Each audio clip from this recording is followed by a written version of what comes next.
केडिया जी, आपसे ये सवाल, बहुत लोग कल ये जानना चाहते थे कि अगर उन्हें इंक्रीमेंट मिलता है, इंक्रीमेंट के बाद उनकी तनख्वाह 7 लाख से ऊपर हो जाती है, उस सूरत में उन्हें टैक्स ज्यादा भरना पड़ेगा और इंक्रीमेंट की जो रकम होगी वो कम होगी। ऐसे में तो इनके लिए घाटे का सौदा है। नहीं, देखिए, इंक्रीमेंट अगर होता है तो ये उनके फेवरेबल चीज है। अगर इनकम ज्यादा होगी तो टैक्स भी देना पड़ेगा। आपने जो बताया ये एकदम सही बताया। नहीं, लेकिन दोनों प्रोपोर्शनेट नहीं है सर। इंक्रीमेंट कम हुआ है और टैक्स उसको ज्यादा देना पड़ेगा। As a good citizen of India tax तो उनको देना पड़ेगा। तो लेकिन आप दायरे में मैं इसको एक एग्जांपल से समझा देता हूं। आपने बिल्कुल ठीक कहा, अगर मेरी 7 लाख रुपए की इनकम है तो कोई टैक्स नहीं है। अब इंक्रीमेंट लग के मेरी इनकम 7,25,000 रुपए हो जाए, 2,000 रुपए महीने की इंक्रीमेंट लगे, 7,25,000 हो गई, तो आपको पता कि टैक्स कितना होगा?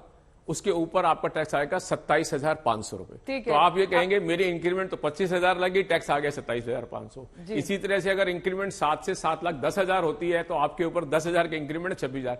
तो ये एक ट्रांजिशनल फेज है जो 7,28,000 पे जाके पूरा हो जाता है। आपकी 7 लाख और 7,28,000 के बीच में जो इनकम आएगी वो सारी की सारी टैक्स में जाएगी। केडिया जी, अब आप एक बार स्क्रीन पर जाइए, क्योंकि अगर 80C और 80D में 2 लाख निवेश किया है, उस सूरत में पुरानी टैक्स व्यवस्था और नई में क्या फर्क है? देखिए, अगर आपने 2 लाख रुपया इन्वेस्टमेंट किया है और अगर हम कैलकुलेशन करते हैं तो पुरानी टैक्स रेजिम में जितना टैक्स बनता है और न्यू टैक्स रेजिम में जितना टैक्स बनता है, तो न्यू टैक्स रेजिम में आपको फायदा है 52,500 रुपये का आपको न्यू टैक्स रेजिम में आपको सेविंग हो रही है। यही कैलकुलेशन में भी दिखाई दे रहा है, लेकिन एक एक करके स्लैब्स और आमदनी के हिसाब से बताइए। नहीं, देखिए, अगर आप 50 लाख अगर आपकी इनकम है और 2 लाख रुपया का इन्वेस्टमेंट इसमें किया गया है तो आपका टैक्स बन रहा है 12,52,500 रुपया। और न्यू टैक्स रेजिम में हम लोग कैलकुलेशन करते हैं, चूंकि इसमें इन्वेस्टमेंट का बेनिफिट नहीं मिलता, इसमें 12 लाख रुपया टैक्स बन रहा है।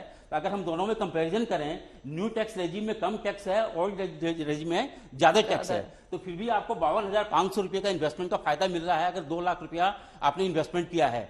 ये सिचुएशन नहीं रहती है अगर हम 4 लाख रुपया इन्वेस्टमेंट कर देते हैं, तो सिचुएशन अदरवाइज हो जाती है।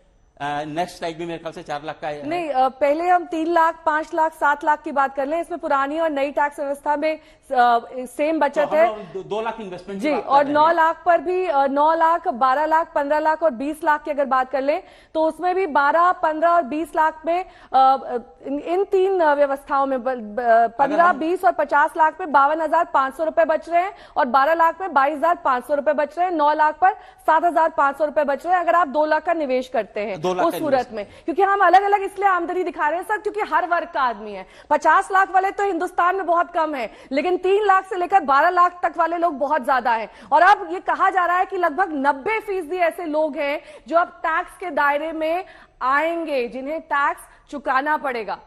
देखिए, ये तो थोड़ा सा आंकड़ा मुझे ठीक आपको शायद चेक करना पड़ेगा, क्योंकि आज की डेट में जो स्टैटिस्टिक्स अवेलेबल है, 7.5 करोड़ टैक्स पेयर में से लगभग 4 करोड़ टैक्स पेयर ऐसे हैं जो लगभग टैक्स नहीं देते, वो रिटर्न जरूर भरते हैं, जिनकी इनकम 2.5 लाख रुपए से ऊपर है।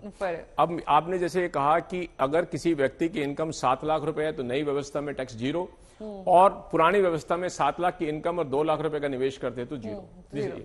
अब जब जैसे ही वो ऊपर जाता है, 9 लाख की इनकम हो जाएगी, तो उसके पास कोई ऑप्शन नहीं होगा, नई टैक्स में जाना पड़ेगा अगर 2 लाख रुपए का निवेश करता है, क्योंकि उसको 7,500 का टैक्स का बेनिफिट आता है। अगर 12 लाख रुपए की स्लैब में जाता है तो उसकी नई स्लैब में 90,000 और 1,12,000, तो ये 7,500, 22,500, 52,500 ये लगेगा। अब आपका सवाल है कि कितने टैक्स पेयर हैं, तो ये मान के चलिए अब 7 लाख वाले लोग सभी नई व्यवस्था में पक्का जाएंगे, निवेश करें या नहीं करें आपकी टैक्स फ्री है।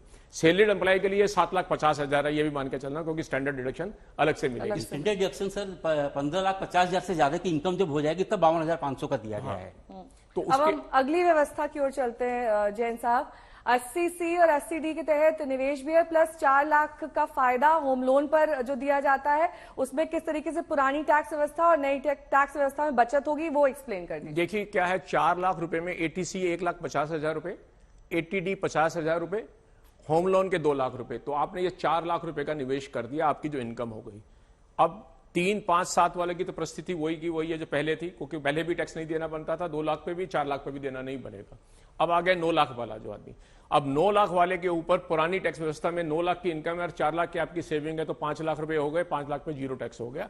लेकिन जो नई टैक्स व्यवस्था है उसके 9 लाख के ऊपर, क्योंकि वो 7 लाख की एग्जेम्पशन मिलेगी नहीं, यहां उसे 45,000 रुपए का नुकसान हो जाएगा।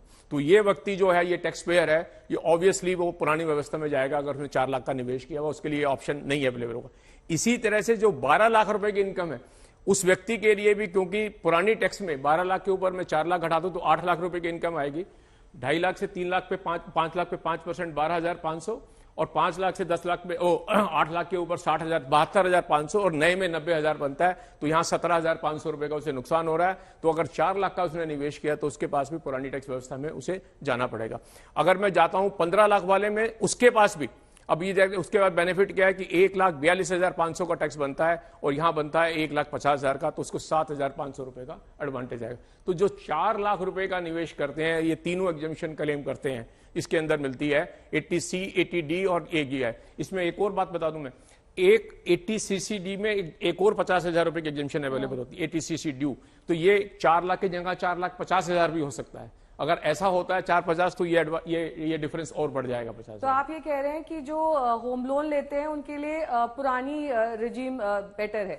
मैं ये कह रहा हूं पुरानी रजीम बेटर है, लेकिन क्या है कि आपको, लेकिन सर इससे तो होम लोन लेने वालों के लिए पूरा प्रोत्साहन ही खत्म हो गया एक तरीके से। कम लोग होम लोन लेंगे, ज्यादा जो मतलब बूस्ट देना था उस सेक्टर को, वो कहीं ना कहीं इसमें फेड आउट होता हुआ दिखाई दे रहा है। देखिए, ये तो एक लार्जर क्वेश्चन है। मेरा ये मानना है कि ये जो 80C और होम लोन की स्कीम है 80D की है, ये एक सोशल सिक्योरिटी मेजर्स हैं। जब आप PF में कंट्रीब्यूट करते हैं, लाइफ इंश्योरेंस लेते हैं, प्रीमियम पे करते हैं, या आप उसके अंदर कोई निवेश करके रखते हैं, तो वो आप अपनी फ्यूचर की रिटायरमेंट के बेनिफिट देखते हैं और वो एक सोशल सिक्योरिटी क्रिएट हो जाती है। जब आप हेल्थ अच्छी है, आपकी एज अच्छी है, आपकी इनकम आ रही है, उसके बाद आपकी इनकम खत्म होगी। 80D आपका एक मेडिकल के लिए है, कल को कोविड हुआ, ये हुआ, तो खर्चे कहां से आएंगे, वो भी एक आपकी सोशल सिक्योरिटी है। हाउसिंग लोन, सर के ऊपर छत की बात है कि अगर आप सर के ऊपर छत है तो आपको मकान चाहिए, तो आप 2 लाख रुपए तक की टैक्स लिया। ये गवर्नमेंट की पॉलिसी थी पहले टू एनकरेज टैक्स पेयर कि आप अपनी सोशल सिक्योरिटी क्रिएट कर लीजिए। सरकार 140 करोड़ देश की जनता में सबकी सोशल सिक्योरिटी क्रिएट नहीं करती। टैक्स पेयर को एक ऑप्शन दिया था, आप आज टैक्स दे रहे हैं, कल आपकी परिस्थिति बदल जाती है तो आप अपनी सोशल सिक्योरिटी